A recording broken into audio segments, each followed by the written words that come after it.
Hey, what's going on, guys? Lane Riders here, Tesla Techs, and welcome to another episode of Cybertruck Talk.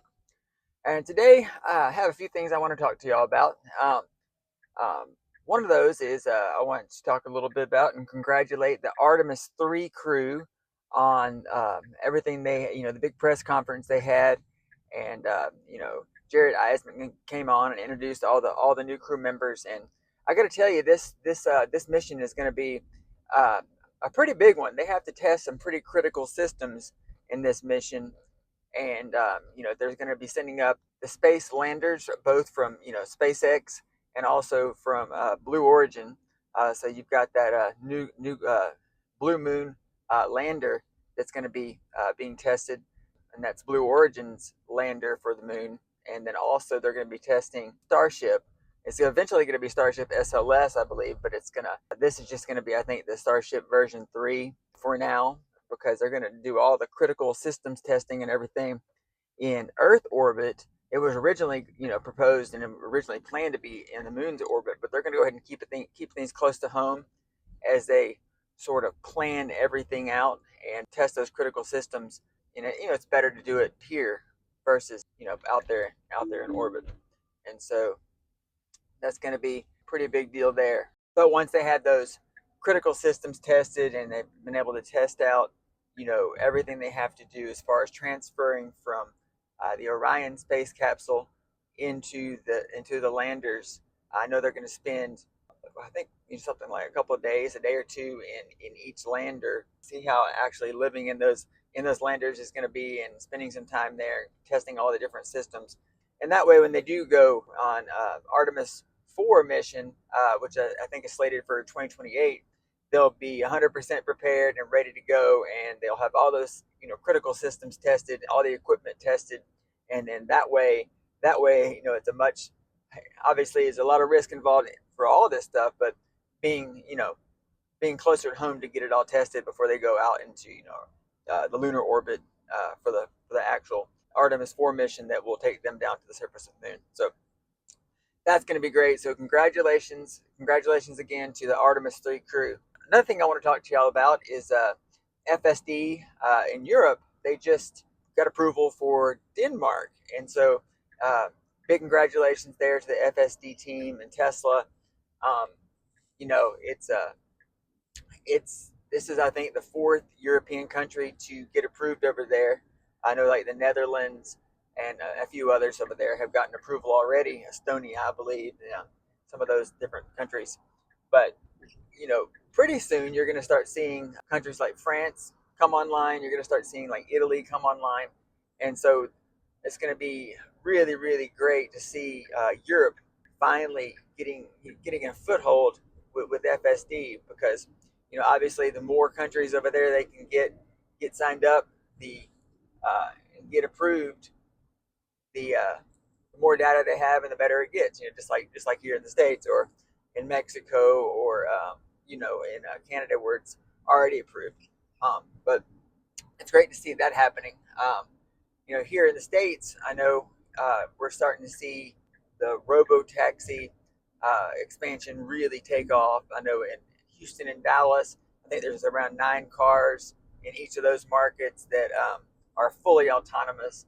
And I just saw a couple of days ago, or yesterday, I believe, that there's 69 fully autonomous robotaxis operating in Texas right now, which is that it's edging up every day. It seems like there's more and more of the fully autonomous robotaxi vehicles going into the fleet, and the actual numbers of the ones that are just not even being used yet in these markets is just really exploding. And you're starting to see the Cybercabs everywhere too, in Houston and Dallas. And so I think any day now, some people were saying online that maybe around the time of the World Cup or somewhere around then, they may actually launch the actual Cybercab, and that would be so cool just to have that happening during all that. But we'll see. Yet to be seen yet, and it's not being used quite yet for the public. And so it's going to be a big day for Tesla, a big day for all the people involved once that happens. And I think there's going to be a lot of people that open their eyes to what's actually happening. I've kind of talked about it and alluded to it before, but pretty exciting stuff there. Um, I know that in Nevada, that Tesla just applied for a commercial autonomous vehicle license to operate there. So they're just get ready to see them, start expanding like crazy in Nevada. So you can imagine where probably like in Las Vegas, you'll start seeing those Robotaxis and Cybercabs all over the place. And really, that's a perfect market for it if you think about the amount of tourism there, and just it would just fit right in because there's already like Waymos and other autonomous vehicles operating there. Zoosk, I believe, is also operating there as well. So it's perfect for that. And I know Vegas and that area has already gotten a lot of experience too with all the boring company and the tunnels and everything is being used by Tesla already to move vehicles underground to the different casinos, and that's been going on for a while there. So it will fit right in. And then on top of that, I know Arizona is they're really building up their supplies of on all the different lots of the Robotaxis and Cybercabs, and I know they've they're in process as well of getting all their licensing in place too for fully autonomous vehicles, and I think a lot of the different counties there. It's pretty big. They're going to go in pretty big in Arizona, so another huge market for the Cybercab and Robotaxi. Still waiting here in San Antonio. Hopefully, fingers crossed. Pretty soon. I saw that down by this little area called the Pearl here. They're more than likely going to be doing a autonomous vehicle hub kind of thing, and so keeping a close eye on that and see where that's going to be exactly, and I'll keep y'all informed once that happens. But it is, it's in Houston, it's in Dallas, it's in Austin, and so it's just a matter of time for San Antonio. So I'm expecting to see those pretty darn quick. So I'm excited about that. But yeah, I'll keep y'all updated on the Robotaxi and Cybercab. Tell me what you think. I'm curious. Do you think they're going to do a bigger expansion sooner here in Texas, or do you think they're going to wait? Probably later in the year to where version 15 comes out and those kind of things are in place. And then the last thing I wanted to talk about is everything happening right now. With the road show and the SpaceX IPO. I saw the other day, I've seen several, there's been lots of interviews, but I saw the other day Brett Johnson, which is, I guess, the CFO of SpaceX, was just talking about all the different systems and everything with SpaceX and their plans are with this IPO, and then some of the newer technologies that are being pushed out there.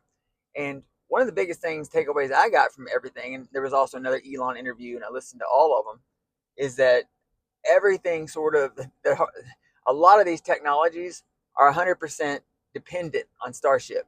A lot of them hinge on Starship. In other words, if Starship doesn't fly, the ability for these technologies to go into place and to actually work are greatly hindered.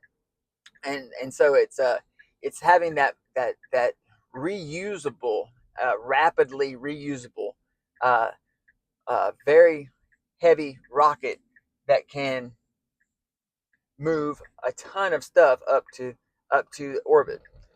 But it's having that rapidly reusable Starship that is the main reason all these technologies are going to exist. And if you think about like everything they're doing with deploying, the AI data centers in space, and you think about everything they're doing with Starlink version 3. So yeah, it requires Starship to have these technological capabilities. I know that just one Starship is actually equivalent of 23 Falcon 9 launches as far as the amount of capacity it can take up with the Starlink satellites. And so the Starlink version 3 is going to be a massive improvement over version 2. It's something like 61,000 gigabits per second capacity that's going to be placed into orbit uh, with each launch. And if you think about with the Falcon 9, it would require 23 launches to get to anywhere near that capacity. And then when you talk about the AI data centers in space, I mean, these are, a lot of people think these are like some sort of like a giant, you picture like a data center, like a terrestrial data center, here on Earth, and you think of this huge, massive building, like they're going to strap rockets to it and send it up or something, and that's not the case at all. This really looks just like a really big satellite, honestly. It has a huge wingspan. It's like 70-meter wingspan, and then it's about 20 meters tall. And so these AI data centers, these giant satellites, basically, they're going to have about 150 uh, kilowatts of max compute power, and they have the ability to have these giant radiators. And so basically, any heat that's created with all these chips, pretty much, they're going to start with NVIDIA chips and then eventually start making their own. Uh, you know, they're going to start being able to radiate all the excess heat out into the vacuum of space with these giant radiators that are really big and deployable. And so you think about these giant solar arrays like you've seen on satellites, but even bigger. You're talking about like 70 meters of total wingspan, and then these giant radiators with a little AI data center cabinet basically in the middle. And so each one of them will sort of be like its own little AI data center cabinet, and then it'll have its own separate radiator and its own separate solar array, which are going to be made right there in Bastrop, Texas, by the way, which is all Texas is Tesla Solar. They're planning on massive expansion there as well. So you have all these technologies that are kind of converging, and we need Starship for all of it. If you think about like, okay, like getting mass to orbit, being able to get the Starlink version 3 satellites, which Starship will be able to put up 60 of these units into space.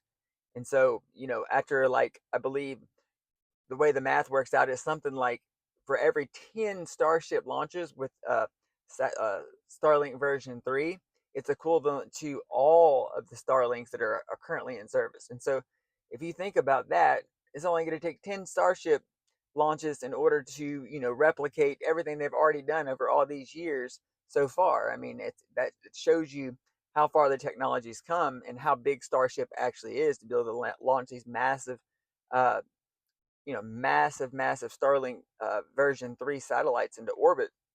And then if you think on top of that, they're launching these brand new AI data centers into space, which are basically big satellites, big AI, you know, cabinets basically in space, compute cabinets, and everything that's going to do. I mean, if you think about, like, it's going to be needed for autonomous cars, it's going to be needed for Optimus, it's going to be needed to have direct to cell capabilities. That would be like the Starlink version 3s, the direct to cell capabilities. And so you don't have to have an actual Starlink terminal, you can just get it right to your cell phone.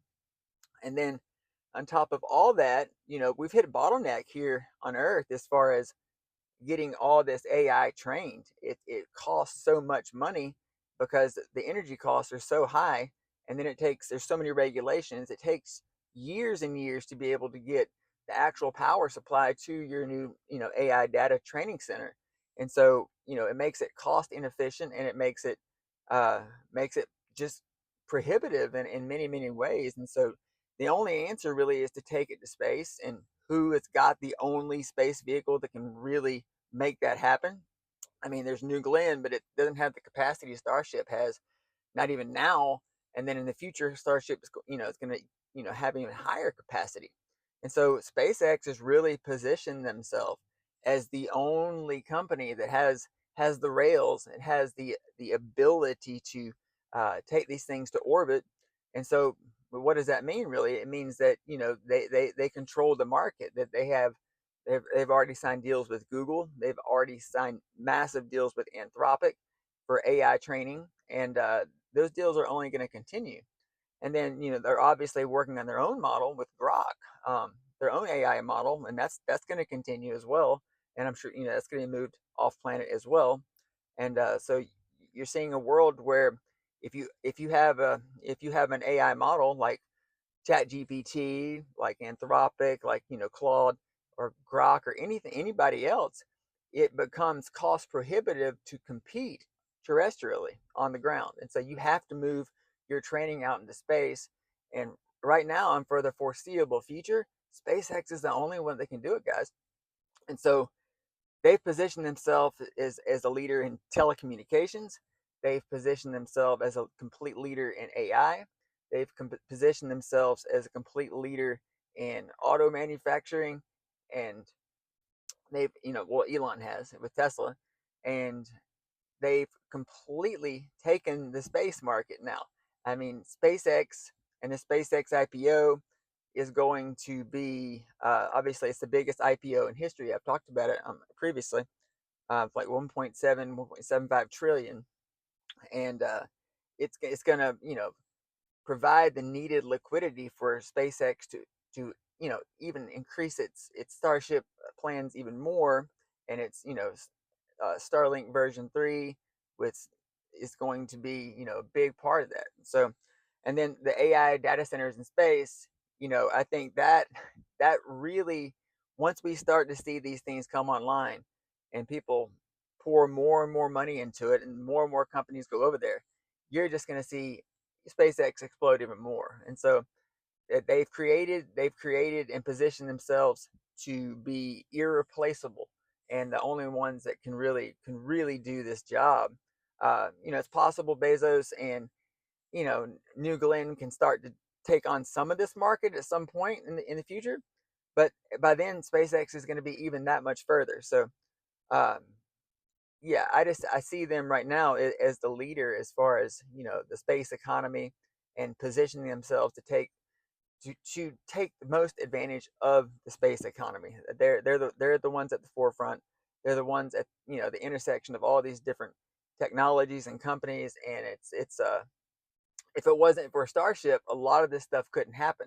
And so I'm proud to have gone to a lot of the launches, and I'm really excited to get down there and see some more, because a lot of it's really starting to pop down there as far as they're finally getting it up to speed, especially with this version 3 Starship and the Raptor version 3 engines that can produce a lot more thrust, a lot more efficiently, for a lot lower cost. And so I'm really excited to see Starship really start to take actual commercial stuff to orbit that's going to be used, and to get finally be put into actual service.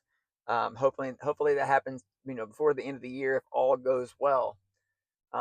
But big things are happening. You see, there's all this stuff with Starship, all this stuff with SpaceX. Obviously, everything with the Artemis 3 mission is just fantastic, and I'm excited to watch all that. And I am glad. I'm kind of glad. I was excited when they were going to do all this test in the moon orbit, but now that they're going to do it on Earth orbit, I feel more comfortable, just because I know that they can control it a lot more, and be able to test their systems and do all that stuff, new communication systems, new spacesuits, all that kind of stuff here. And then obviously the landers, which is the biggest thing, is for those spacecraft to be able to dock properly. Each one, whether it's a SpaceX version or the Blue Origin version, and the astronauts are going to be able to transfer over there and spend some time in those spacecraft, uh, make sure they understand it completely, and then obviously after they've done all that, I think it's like a two week mission. They'll splash back down uh, here on Earth, and then obviously train, and there's going to be obviously Artemis 4 in 2028. So that's what the plan is so far. Excited about that. And then obviously, guys, I'm always excited to see the Robotaxi network expand. I'm always excited to see all the developments with Cybercab, and I can't wait to see Nevada come online. I can't wait to see all of Arizona come online, and hopefully, fingers crossed. Like I said, we'll get San Antonio soon, and we'll start to see those robo taxis here. I think that would be. San Antonio is a huge tourism city with the Riverwalk and all the different theme parks that we have here and everything. So it's a no brainer here. There'd be a ton of usage of those of the robo taxis and cybercabs here, and I think it'd be cool to see it in our city here. So yeah, guys, let me know what your thoughts are on all these topics that we covered today. Let me know what you think, and if you like this video, you like this kind of content, like, share, subscribe. That way you stay informed and up to date on all the stuff that's happening. Because honestly, let's face it, it's a lot to keep up with. I can't even keep up with this sometimes. Things are changing so fast, and these technologies are moving so fast, and the future is moving so fast. You just got to stay plugged in and, and learn about it as much as you can, because if you blink an eye, it seems like it's something else that's crazy is happening. So, as usual, guys, I'm always here to answer any questions you have about Tesla products, Starlink, SpaceX, or anything else like that.